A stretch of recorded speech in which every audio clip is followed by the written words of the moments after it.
화제의 지방선거 당선인들을 만나보는 연속 대담 순서입니다. 오늘은 이번 도의원 선거에서 최다선 당선인입니다. 이번 선거로 3선에 성공을 했죠. 국민의힘 제주시 용담 1, 2동 선거구의 김황국 당선인과 이야기 나누겠습니다. 안녕하십니까? 예, 반갑습니다. 네, 우선 당선 축하드리겠습니다. 예, 고맙습니다. 네, 이 자리를 빌려서 다시 한번 당선 소감 좀 전해주실까요?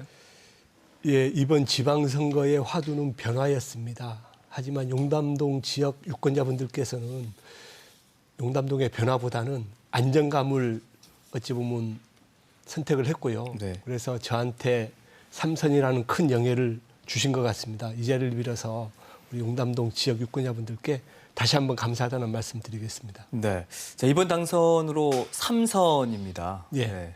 65%가 넘는 득표율로 당선을 예. 확정지었던 걸로 기억이 나는데 이렇게 3번 연속 지역구 유권자들의 마음을 얻을 수 있었던 이유 어디에 있다고 보세요? 예, 저 같은 경우는 이제 교통봉사를 10년 넘게 해오고 있습니다. 그래서 지역 주민들이 저를 잘 봐주신 것 같고요. 저 같은 경우는 공약 이행률이 90%가 넘습니다. 그만큼 지역분들과의 약속을 많이 지켰고요. 그리고 또 지역분들이 많이 저를 챙겨주시는 이유 중에 하나가 추진력이 좋다고 현장 도의원이라는 말씀을 많이 해주셔서 그런 것들이 원동력이 아닌가 그런 생각하고 있습니다. 그런 말씀 이렇게 듣게 되면 기분도 참 좋으시겠어요. 뿌듯하실 그렇죠. 것 같기도 하고. 그렇죠. 네. 그럼 이번 지방선거를 준비하면서 이전 선거와 이 준비 과정을 비교해 봤을 때 혹시 예. 어려웠거나 아니면 큰 고비라는 게 있었습니까? 사실 이번 지방선거 같은 경우는 대선과 맞물려서 사실 저희도 그렇지만 선거하는 과정이 굉장히 짧았습니다. 그래서 저 같은 경우도 민주당에서 5월 13일 후보 등록 마지막 날 등록을 해서 저로서는 선거 기간이 좀 많이 준비 기간이 짧았고요.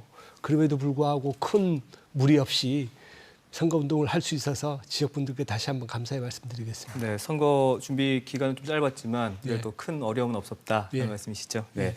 그럼 당선인을 선택해 주신 지역구 유권자들을 위해서 가장 먼저 추진할 그런 공약이 있다면 뭘까요?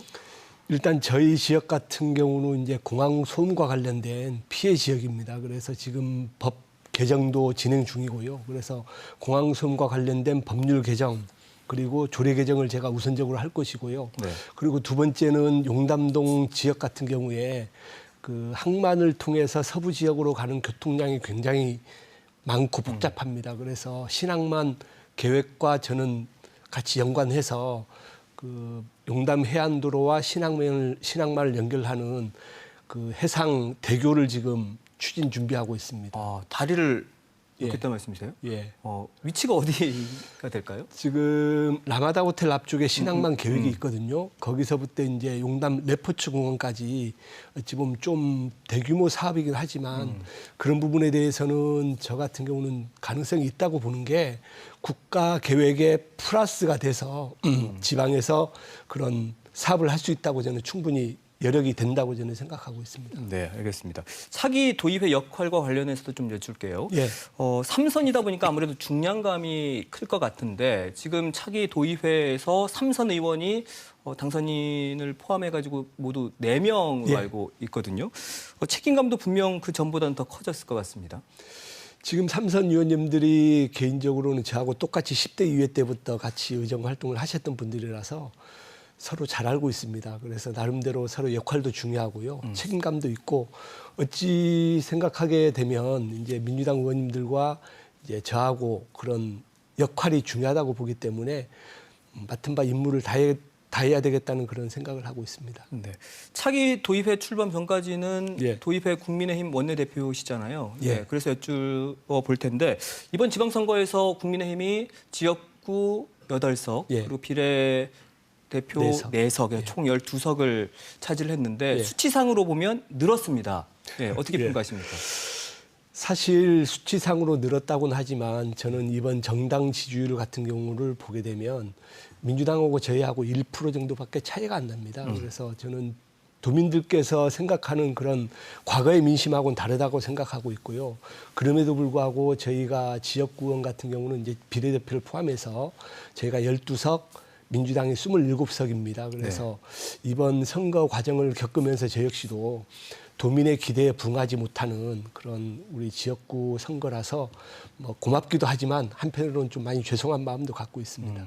그러니까 지금 민주당이 27석이고 국민의힘이 12석인데 생각보다는 덜 얻어왔다. 저희 같은 경우는 이제 200표 미만에 어찌 보면 박빙인 선거구가 4군데나 됩니다. 그래서 그런 여건들이 조금만 더 분발을 했으면 많은 변화가 있었을 건데 뭐 당사자인 후보님들도 그렇지만 저도 많이 안타깝다고 생각하고 있습니다. 네. 그리고 또 하나 이제 또 달라지는 게 이번에 처음으로 더불어민주당 소속의 제주도지사가 나왔습니다. 분명 이전과는 환경이 많이 달라질 것 같아요. 그러면 도정에 대한 어떤 견제라든지 감시 이런 부분은 어떻게 좀 바뀔까요? 당연하죠.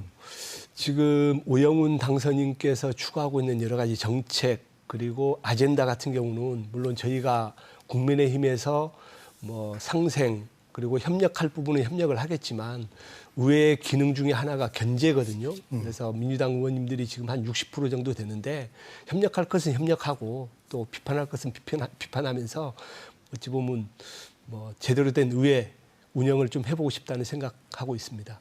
그래서 관심이 지금 뭐냐면 도의회의 6개 상임위원회 구성이 어떻게 될 것인지 예. 또 상임위원회 위원장 배분은 또 어떻게 될 것인지 이번에 그렇지만 양당 체계가 됐고 아직은 그래도 민주당이 다수석을 차지하는 그런 예. 상황에서 예. 어떤 뭐 좀 구상하는 게 있으세요? 저희야 당연히 상임위원장을 많이 배분받고 싶죠. 지금 민주당 같은 경우는 의회 구조로 보면 한 60% 정도가 민주당 의원입니다. 그렇게 되면 저희 같은 경우가 한 30% 정도 되는데요. 네. 6석의 상임위원장만을 놓고 왔을 때 저희 30%라는 거는 2석 정도는 저희가 갖고 와야 되거든요. 상임위원. 네. 그래서 그런 부분에 대해서 저희가 논리를 좀 정리를 하고 있고요. 뭐 민주당 이제 협상 대표하고 이제 논의를 해야 될 부분이지만 저희 같은 경우는 아까도 제가 서두에 말씀드렸지만 정당 지지율만 보더라도 큰 차이가 없습니다. 그리고 의원 수를 하더라도 저희가 30%거든요.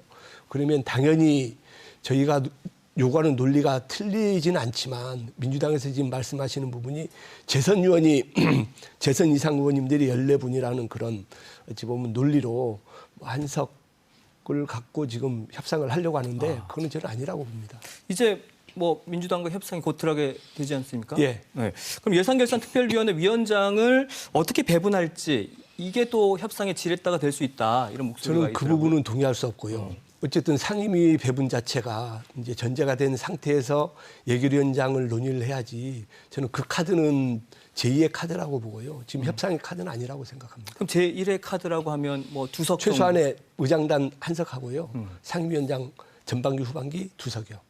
그럼 당선인께서 혹시 개인적으로 활동하고 싶은 상임위가 있습니까? 예, 저는 이번에 환경도시위원회 그쪽에서 활동하고 싶습니다. 어떤 이유에서죠? 뭐 아시다시피 지금 제2공항 같은 경우 여러 가지 뭐 7년 이상 발목 잡기 돼 있지 않습니까? 그래서 제2공항도 그렇고 또 제주시 원도심 같은 경우에 많은 변화가 필요합니다. 그래서 저는 환경도시위원회 가서 여러 가지 부분을 기하고 싶다는 말씀드리겠습니다. 근데 또 이번에 선거에서 당선된 도의원의 절반 이상이 초선이에요. 국민의힘의 경우에도 12분의 당선인 중에 8분이 이게 초선인데 예. 새바람을 일으킬 역할에 대한 뭐 그래도 삼선 의원으로서 예. 조언을 좀 해주신다면요. 저는 이번 초선 의원님들이 굉장히 능력이 좋다고 생각하는 게 민주당의 사선 도전하는 의원을 꺾었고요. 또 그리고 저희 당 경선에서도 이제 3선 준비하시는 의원님을 경선 과정에서 꺾었기 때문에 이번 초선 의원님들의 역할이 굉장히 저는 중요하다고 보고 그럴 만한 능력도 된다고 봅니다. 그래서 제가 겪은 바를 뭐 말씀드린다면 일단 열심히 공부해야 되겠죠. 현안 문제에 대해서 정확한 논리 구조를 개발해서 집행부하고 이제 합당한 그런 정책 요구도 필요하고요. 그리고 나름대로 저희가 의원 수는 얼마 안 되지만 민주당 의원들하고 항상 겨뤄서 논리를 이룰 수 있도록 그렇게 최선을 다하겠다는 말씀드리겠습니다. 네, 일단은 공부 열심히 해야 되겠고. 그렇죠. 네. 그렇다면 그래도 이제 초선 의원들이 뭐 또 젊은 의원들도 있고 한데 어떤 역할을 좀 해줬으면 좋겠어요? 아무래도 지금 뭐 오영훈 당선인께서 민주당이다 보니까 아까도 말씀드렸지만 정확한 정책 결정 방향에 대해서 저희가 뭐 동의할 부분은 동의하고요. 그리고 동의하지 못할 부분에 대해서는 억지가 아닌 합당한 정책 논리로 접근하는 게 맞다고 보기 때문에 그런 부분에 대해서는 사전 공부를 많이 해야 된다고 생각합니다. 알겠습니다. 자, 오영훈 도지사직 인수위원회 이제 본격적으로 가동이 되고 있는데 그 차기 도정의 밑그림이 그려지고 있거든요. 예. 혹시 이것만큼 좀 고려해 줬으면 좋겠다라고 하는 의견이 있다면 뭐가 있습니까? 과거 원희룡 도정이 이제 민선 6기 7기 할 때도 그 협치를 중심으로 해서 그 당시에 이제 민주당 쪽과 많은 대화를 했고 그쪽 요구를 많이 받아들여서 그런 협치를 했다는 그런 사례가 있기 때문에 이번 그 오영훈 당선이 인수위원회 그 구성 과정도 제가 보기엔 좀 아쉬운 게 그런 부분에 협치가 있었다면 하는 아쉬움도 있고요. 또 나중에 이제 뭐 행정시장이라든지 여러 가지 출제 출연기관 이쪽에 뭐 배정을 할 때 협치가 필요하고요. 꼭 그렇게 해주시기를 당부드리고 싶습니다. 네, 알겠습니다. 협치를 강조해 주셨습니다.